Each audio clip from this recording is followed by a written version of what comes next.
और अब बड़ा सवाल ये कि क्या मध्य प्रदेश और राजस्थान में छोटे बच्चों की जान बचाई जा सकती थी? इसका जवाब हाँ में है, क्योंकि अगर हमारी सरकारें 3 अंतर्राष्ट्रीय घटनाओं से जाग जाती तो बच्चे नहीं मरते। आज से 3 साल पहले अफ्रीकी देश गाम्बिया में कफ सिरप पीने से 66 बच्चों की जान चली गई थी। दूसरी घटना इंडोनेशिया की है, यहां कफ सिरप पीने से 200 बच्चों की मौत ने हड़कंप मचा दिया था। वहीं तीसरी घटना उज्बेकिस्तान की है, जहां जहरीले कफ सिरप पीने से 18 बच्चों ने दम तोड़ दिया था। WHO की जांच में सामने आया कि इन सभी ने कफ सिरप में DEG और EG जैसे जहरीले पदार्थ पाए गए थे। सबसे बड़ी बात यह कि ज्यादातर सिरप बनाने वाली कंपनियां भारत में थीं। अगर भारत में सरकारें और संबंधित विभाग बच्चों की इन मौतों से जाग जाते तो मध्य प्रदेश से राजस्थान तक छोटे बच्चों की मौत नहीं होती।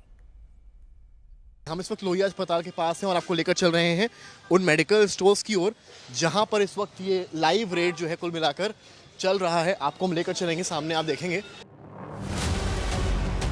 उत्तर प्रदेश की राजधानी लखनऊ, जहां मेडिकल स्टोर की सीढ़ियां चढ़ते आज तक संवाददाता उस छापेमारी को कवर कर रहे हैं जिसका मकसद बच्चों को जहरीले कफ सिरप से बचाना है। ये लोहिया अस्पताल के सामने तमाम स्टोर्स हैं।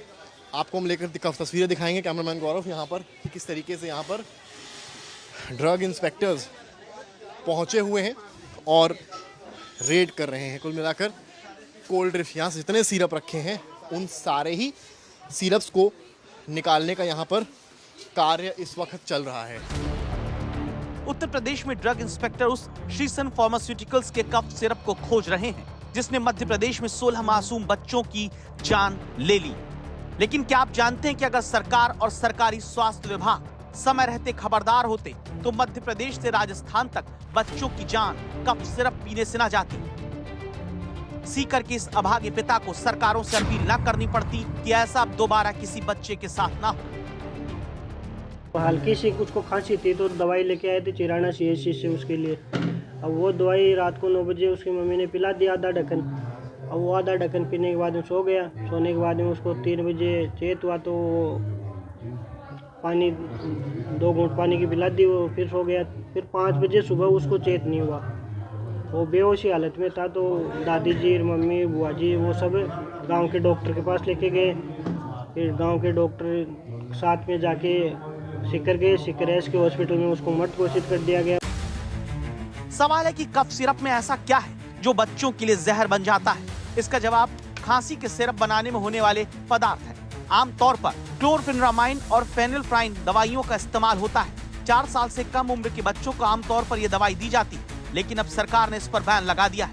4 साल से ज्यादा उम्र के बच्चों को डेक्स्ट्रोमेथॉर्फन हाइड्रोब्रोमाइड नाम की दवाई वाले सिरप भी दिए जाते हैं। आमतौर पर ये दवाइयां पाउडर के फॉर्म में होती हैं, इसलिए इनको घोलने के लिए एक सॉल्वेंट की जरूरत होती है। बच्चे कड़वी दवा नहीं पीते, इसलिए मीठा सॉर्बिटॉल या गाढ़ा करने वाले ग्लिसरीन या ग्लिसरॉल या प्रोपिलीन ग्लाइकॉल मिलाया जाता है। इससे दवाई गाढ़ी रहती है लेकिन मुंह में नहीं चिपकती। जब सॉल्वेंट की जगह EG यानी एथिलीन ग्लाइकॉल या फिर DEG यानी डाई एथिलीन ग्लाइकॉल का इस्तेमाल कर दिया जाता है, तब ये बच्चों के लिए जहर बन जाती है।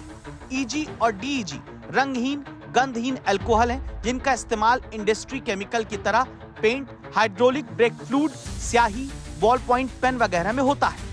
WHO के मानक के अनुसार दवाइयों में EG या DEG का इस्तेमाल 0.1% से ज्यादा कतई नहीं होना चाहिए।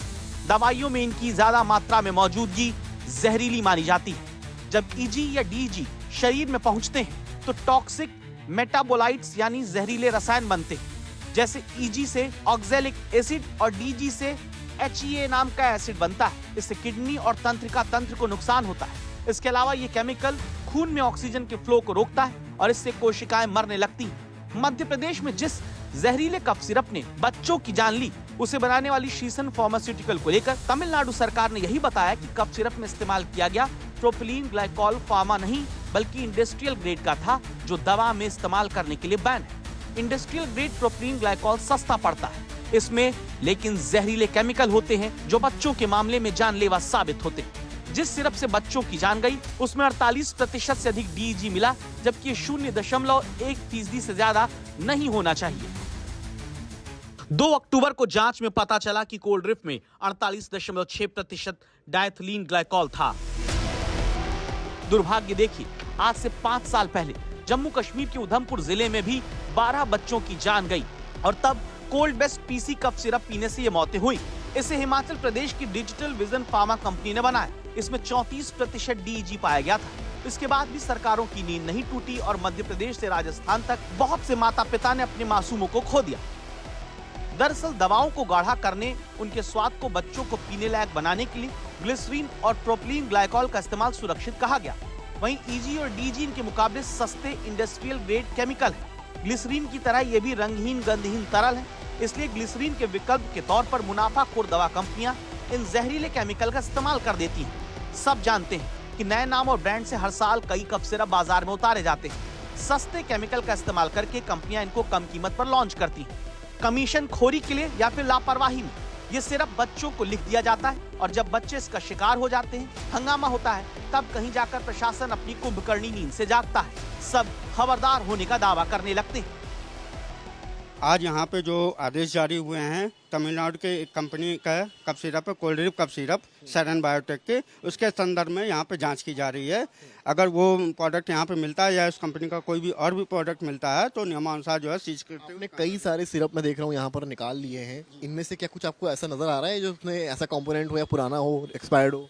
जी नहीं है, इसमें से अभी भी कोई भी एक्सपायर्ड नहीं है, सारे जो है परमिसिबल प्रोडक्ट हैं जी।